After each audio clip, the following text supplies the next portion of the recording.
बहुत समय पहले राजस्थान की तपती रेत के बीच सोनगढ़ नाम का एक गांव था। ये गांव छोटा था, पर उसमें रहने वाले लोग बड़े मेहनती और सादे थे।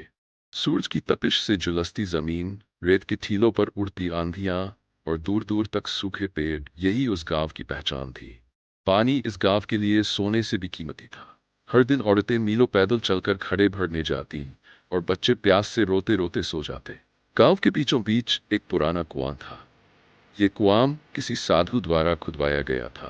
लोग कहते थे कि इसमें दिव्य शक्ति है, लेकिन इसकी एक अजीब शर्त थी। ये कुआं केवल उन लोगों को पानी देता था जिनका दिल सच्चा हो और जो झूठ न बोले। गांव के बुजुर्ग अक्सर बच्चों को कहते, बच्चों, इस कुएं के पास केवल सच बोलना। अगर तुम झूठ बोलोगे तो तुम्हें खाली घड़ा मिलेगा, लेकिन अगर सच्चाई से मांगोगे तो यह कुआं कभी तुम्हें निराश नहीं करेगा। बच्चे इसे सुनकर डर जाते पर विश्वास भी करते। गांव में एक अनाथ बालक था, भीमा। उसके माता पिता का देहांत हो चुका था। वह अपनी बूढ़ी दादी के साथ मिट्टी की छोटी सी झोपड़ी में रहता था। दादी बुजुर्ग और बीमार थी, इसलिए भीमा ही गाय चराता, लोगों के काम करता और जीवन चलाता। भीमा के पास धन नहीं था, परंतु उसका मन निर्मल था। वह दूसरों की मदद करना अपना कर्तव्य मानता था। अगर किसी बूढ़ी औरत को खड़ा उठाने में कठिनाई होती तो वह दौड़कर मदद करता। अगर कोई जानवर प्यासा होता तो वह अपनी मटकी का पानी भी उसे पिला देता। एक साल गांव पर भयानक सूखा पड़ा। न खेतों में फसल हुई, न तालाबों में पानी बचा। नदी का पानी भी सूख गया। लोग व्याकुल होकर कुएं की ओर भागे। सबसे पहले गांव का मुखिया पहुंचा। उसने कुएं में रस्सी डाली और कहा, हे पवित्र कुएं, मैं गांव का नेता हूँ। मुझे पानी चाहिए ताकि मैं इसे लोगों में बांट सकूं। बाल्टी ऊपर आई, लेकिन उसमें रेत और धूल थी। गांव वाले हैरान रह गए। फिर कुछ और लोग गए। किसी ने कहा, मैं बहुत गरीब हूँ, मुझे पानी चाहिए। किसी ने कहा, मैं सच बोल रहा हूँ, मुझे पानी चाहिए। लेकिन उनके मन में स्वार्थ था। कुआं उनकी बाल्टी खाली लौटा देता। गांव के लोग निराश होकर रोने लगे। बच्चे प्यास से बिलख रहे थे और बूढ़ों के होंठ सूख चुके थे।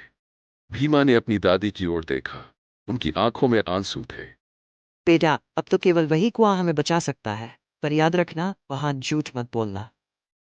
भीमा ने साहस जुटाया। वह कुएं के पास गया और हाथ जोड़कर बोला, हे मातृशक्ति, मैं झूठ नहीं बोलूंगा।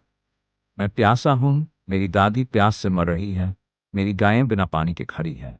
अगर आप कृपा करें तो पानी दीजिए, वरना मैं इसे भी अपनी परीक्षा मान लूंगा। उसने बाल्टी कुएं में डाली। गांव वाले सांस रोककर देखने लगे। इस बार बाल्टी ऊपर आई तो उसमें निर्मल शीतल जल छलक रहा था। पानी इतना था कि बाल्टी से गिरकर जमीन गीली हो गई। भीमा ने वह पानी अपनी दादी और गायों को पिलाया। ये देखकर सब लोग हैरान रह गए। भीमा के बाद जब दूसरे लोग ईमानदारी से अपनी जरूरत बताने लगे तो कुआं उन्हें भी पानी देने लगा। धीरे धीरे पूरा गांव पानी से भर गया। कुएं का जल कभी कम नहीं हुआ। गांव वाले समझ गए कि कुआं केवल सत्य और भलाई को पहचानता है। लेकिन गांव का एक साहूकार लाला मदन लाल, वह बहुत धनी था, पर लालची भी। उसने सोचा, अगर यह कुआं इतना पानी देता है तो मैं इसे अपने कब्जे में कर लूं। मैं लोगों को पैसे लेकर पानी दूंगा और भी अमीर बन जाऊंगा। वह रात को चोरी छिपे कुएं पर गया और बोला, हे कुएं, मुझे इतना पानी दे कि मैं पूरे गांव को बेचकर करोड़पति बन जाऊं। उसने बाल्टी डाली, लेकिन अचानक रस्सी छूट गई। वह खुद कुएं में गिर पड़ा।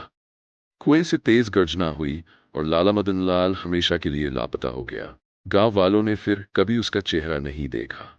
इस घटना के बाद गांव वालों ने कुएं को पवित्र मानकर उसके चारों ओर एक छोटा मंदिर बनवाया। उन्होंने प्रण लिया, हम कभी झूठ नहीं बोलेंगे, न लालच करेंगे और न ही पानी का व्यापार करेंगे। ये कुआं हम सबका है और इसे सच्चाई ही जीवित रखेगी। उस दिन से सोनगढ़ गांव में कभी पानी की कमी नहीं। कहा जाता है कि आज भी अगर कोई सच्चे मन से उस कुएं में बाल्टी डाले तो मीठा पानी मिलता है, पर अगर कोई छल या झूठ लेकर जाए तो उसे सिर्फ धूल और रेत मिलती है। अगर ये वीडियो अच्छी लगी हो तो चैनल को सब्सक्राइब करें और अपने विचार कमेंट में जरूर लिखें।